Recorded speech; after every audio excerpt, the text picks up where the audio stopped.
নতুন আশা ও বিশ্বাসকে সামনে রেখে কুয়াকাটায় শুরু হয়েছে ৩ দিনব্যাপী রাখাইন সম্প্রদায়ের ঐতিহ্যের সাংগ্রাই জলকেলি উৎসব। দর্শক এই বিষয়ে আরো জানাতে কুয়াকাটা থেকে সরাসরি যুক্ত হচ্ছেন সহকর্মী কাজী সাইদ।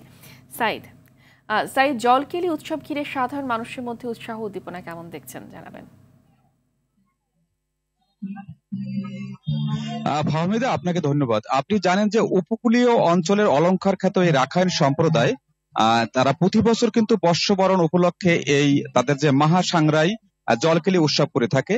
আর এই উৎসবটি হচ্ছে এখন কুয়াকাটা মহিলা রাখাইন মার্কেট মাঠে। মূলত এখানে উপজেলা নির্বাহী কর্মকর্তা রবিউল ইসলাম প্রধান অতিথি হিসেবে উপস্থিত থেকে এই জলকেলি ৩ দিনব্যাপী জলকেলি উৎসবের উদ্বোধন করেছেন।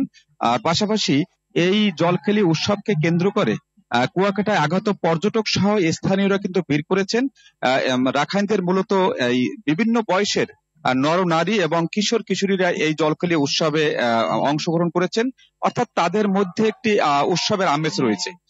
পাশাপাশি একটি কথা বলে রাখি যে গত এক দশক আগেও কিন্তু এই উৎসবটি মূলত এই কলাপাড়া উপজেলার ২৮টি যে রাখাইনদের আবাসস্থল পাড়া রয়েছে সেই পাড়ায় পাড়ায় অনুষ্ঠিত হতো, কিন্তু তাদের এই আর্থিক দৈন্যতার কারণে কিন্তু তাদের এই কৃষ্টি কালচার গুলো সংকুচিত হয়ে আসছে, যার কারণে কিন্তু সমস্ত রাখাইনরা মিলে এই একটি প্রোগ্রামের আয়োজন করেন।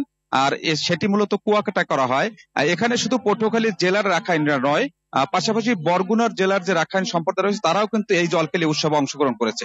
এখানকার রাখাইনদের দাবি হচ্ছে যে তাদের এই রাখাইনদের ইতিহাস, ঐতিহ্য, কৃষ্টি কালচার টিকিয়ে রাখার জন্য সরকার উদ্যোগ গ্রহণ করবেন, এমনটা তাদের দাবি রয়েছে। ফাহমিদা, এই ছিল রাখাইনদের জলকেলি উৎসব থেকে ঘিরে আমার কাছে কুয়াকাটা থেকে সর্বশেষ। ধন্যবাদ আপনাকে।